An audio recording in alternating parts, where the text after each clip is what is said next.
이사야 3장을 묵상하시겠습니다. 3장의 주제는 예루살렘과 유다의 이말 형벌입니다. 회복 불가능할 만큼 그 죄악의 정도가 심각해진 남왕국 유다의 이말 하나님의 줄렬한 심판 경고에 이어 3장에서는 좀 더 심층적이고 구체적으로 예루살렘과 유다의 이말 하나님의 지엄한 형벌이 소개되고 있습니다. 즉 3장에는 선민인 유다 백성이 하나님을 의지하지 않고 세상적이고 물질적인 것들에 의존한 데 대한 심판으로서 그 모든 의지하는 물질과 힘을 제하여 버리실 것과 유다의 정국이 불안정하고 사회가 혼란하게 될 것에 대한 경고와 유다가 이처럼 국가적 대위기를 맞을 수밖에 없었던 이유 및 극도의 부패에 빠져버린 예루살렘 주민들을 향한 하나님의 심판 선언 등이 소개되고 있습니다. 정녕 인간이 복의 근원이신 하나님의 품을 떠나서 어찌 진정한 행복을 누릴 수 있을까요?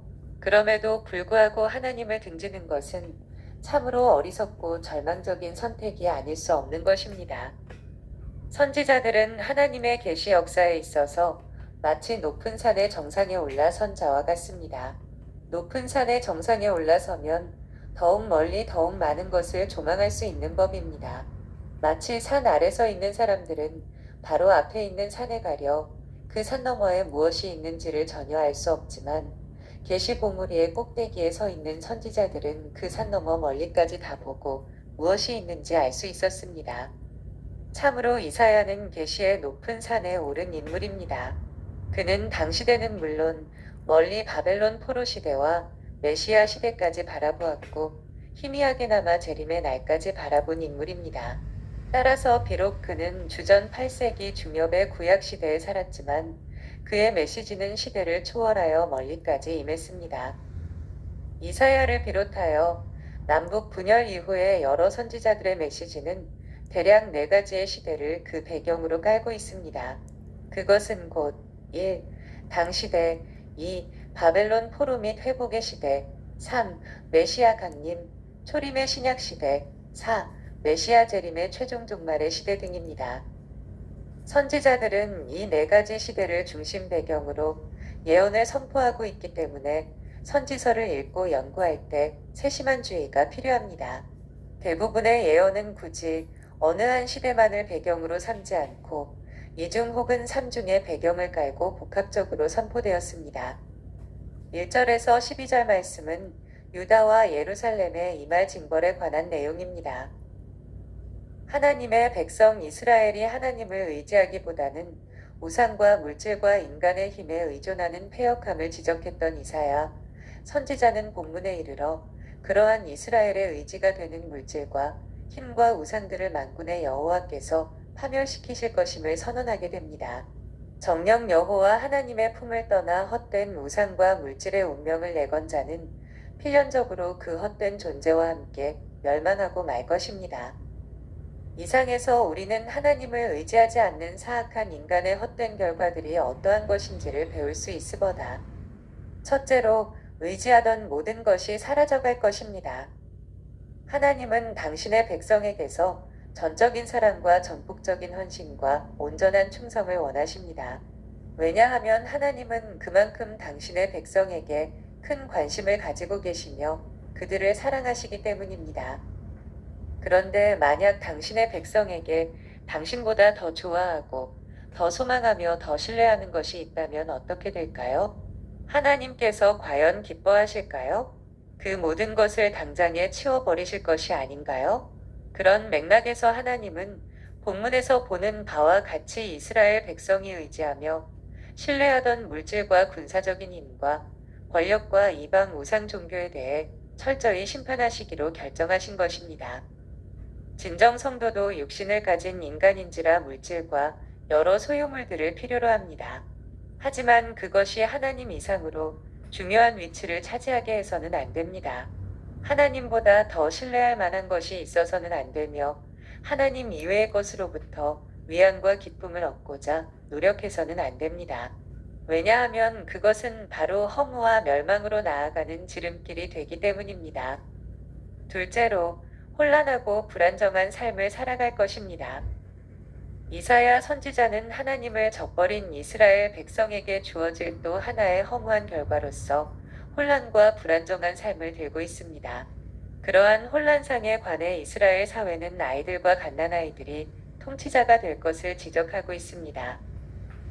이 말은 이스라엘 사회가 붕괴하여 더 이상 정상적인 틀을 형성하지 못할 것이며 마치 아이들과 같이 사리 분별력이 없고 무지한 자들이 지도자가 되어 이스라엘 백성을 더욱 어려운 지경으로 이끌게 될 것을 예견한 것입니다. 마치 늪에 빠진 사람이 그 늪을 빠져나오려고 허우적거리면 거릴수록 더 깊이 빠져들듯이 난국에 처한 이스라엘 백성은 하나님을 의지하지 않고 어리석고 무지한 인간 지도자를 의지함으로써 더 큰 혼란과 절망의 위기를 맞이하게 된 것입니다. 진실로 참 평안과 보호가 되신 하나님을 등진 자에게 어찌 안정된 삶을 기대할 수 있을까요? 셋째로, 행한 그대로 보응을 받게 될 것입니다. 이스라엘 백성이 멸망하게 된 원인이 무엇인가요? 하나님의 사랑이 식어서일까요? 아닙니다. 순전히 그들 자신이 하나님의 눈앞에서 두려움 없이 목을 굳게 세우고 범죄했기 때문입니다. 실로 이스라엘은 하나님의 뜻에 순종하기는커녕 오히려 하나님의 거룩한 뜻을 거스리고 악한 욕망대로 행동함으로써 그 행위의 열매를 먹게 된 것입니다. 그렇습니다. 한 개인이나 국가를 불문하고 심판과 재난을 받는 것은 스스로 행한 죄와 허물 때문입니다. 이처럼 하나님을 의지하지 않고 세상과 짝하며 자신의 타락한 욕심이 요구하는 대로 행동하는 자는 재앙을 자취하고 그 악한 행위의 열매를 스스로 거둬들이게 됩니다. 심은 대로 거둔다는 것은 단순히 자연의 질서일 뿐 아니라 모든 인생사의 진리이기도 한 것입니다. 13절에서 26절 말씀은 유다의 각 계층에 대한 하나님의 책망에 대한 내용입니다. 하나님 이외의 다른 세상적인 것들을 의지하고 죄악을 일삼았던 이스라엘 백성에게 내려질 형벌에 관해 선언되었던 앞부분에 이어 본문에서는 유다를 구성하고 있는 각 계층 사람들에게 주어진 하나님의 책망이 소개되고 있습니다. 실로 유다는 사회 전체가 병들어 어느 한 구석 희망적인 데가 없을 정도였습니다. 하나님은 범죄한 공동체를 심판하실 뿐 아니라 그 공동체를 구성하고 있는 각 개체에게도 분명한 책임을 개인적으로 물으실 것입니다. 유다 각 계층을 향해 선포된 하나님의 책망을 살펴봄으로써 과연 하나님이 심히 미워하시는 일이 무엇인지를 발견할 수 있게 됩니다. 첫째로, 권력을 남용하고 가난한 자를 압제하는 것입니다. 하나님은 유다에 진행된 각종 죄악을 고발하시고 특별히 사회를 구성하고 있는 각 계층의 죄악상을 지적하는 자리에서 가장 먼저 지도자들의 그릇된 행실을 엄히 꾸짖으십니다. 그만큼 지도자의 범죄는 일반 백성의 죄보다 그 영향력이 더욱 크고 치명적이라는 의미일 것입니다. 지도자들의 대표적인 죄악은 바로 자신에게 주어진 권력을 사회 정의와 공동의 이익을 위해 사용치 않고 자신의 욕심을 채우는 사악한 도구로 사용한 것입니다. 사실 지도자의 권위와 지위는 모두가 하나님으로부터 주어진 것입니다. 하나님은 최고의 통치자로서 이 땅에서 당신의 통치를 대행할 지도자들을 친히 세워주십니다. 따라서 지도자들은 어찌하든지 하나님의 거룩한 뜻을 받들어 공의와 진리와 공평에 입각하여 맡겨진 자들을 다스릴 수 있어야 합니다. 그렇지 못하고 백성을 무정하게 착취하고 또 힘없고 가난한 자들을 억압한다면 그것은 직무유기요, 지도자로 세워주신 하나님의 권위를 무시하는 처사인 것입니다. 하나님은 가난한 자, 연약한 자를 착취하는 악행을 결코 간과치 않으시고 반드시 심판하실 것입니다. 권력을 남용하고 폭력을 행사하는 일이 세상에서는 잠시 통할 수 있을지 모르지만 여호와 하나님의 심판대 앞에서는 결코 그 책임을 면할 수 없을 것입니다. 둘째로, 음란하고 사치스럽고 불경건한 것입니다. 이사야의 예언이 선포될 당시 예루살렘 여인들은 대부분 경건 생활과는 담을 쌓고 음란과 사치와 교만에 심취해 있었습니다. 즉 여인들은 남자를 유혹하기 위해 온갖 교태를 부리고 장신구와 헤어스타일과 화려한 옷에 있어 항상 최신 유행을 쫓아가고자 했습니다. 특히 여인들은 느린 목, 곧 지극히 오만도도한 자세를 견지했으며 정을 통하는 눈, 곧 영육간의 음란을 추구하는 지극한 열정을 지니고 있었고 또 아기죽거리는 행동, 곧 남을 유혹하기 위한 음란한 몸짓을 하고 다녔습니다. 예루살렘 여인들에게서는 어느 한 구석 하나님의 율법이나 자신들의 거룩한 임무에 대해서 관심을 가지는 노력이 발견되지 않았습니다. 하나님은 이처럼 화려한 외모만을 추구하며 어찌하든지 음란과 사치를 일삼고자 하는 자를 심히 미워하십니다. 대신에 하나님은 내면의 순결과 삶의 경건을 유지하는 자를 가장 아름답게 보시며 그 삶의 길을 인정하시는 분이신 것입니다. 오늘 이사야 3장을 통하여 우리는 우리 자신에게 어떤 질문을 해야 할까요? 첫째로, 이사야 당시에 유다 백성들은 하나님보다 먹고 마시고 입을 것과 인생 지도자들을 의지했습니다. 그것들이 자신들을 환난날, 전쟁 혹은 심판의 날에 구해줄 줄로 알았습니다. 이것은 스스로 착각 속에 빠진 헛된 의뢰였습니다. 그렇다면 오늘날 우리들은 무엇을 의뢰하고 있습니까? 이 땅에 속한 것입니까? 저 하늘에 속한 것입니까? 둘째로, 이사야 당시 유다의 딸들은 온갖 세상, 사치품들로 장식하고 자랑했습니다. 그러나 심판의 날, 그것들은 하등 쓸모없는 것이라고 했습니다. 아니, 오히려 심판을 재촉하는 물건이 되어버렸습니다. 오늘날 우리들의 삶은 무엇으로 단장하고 있습니까?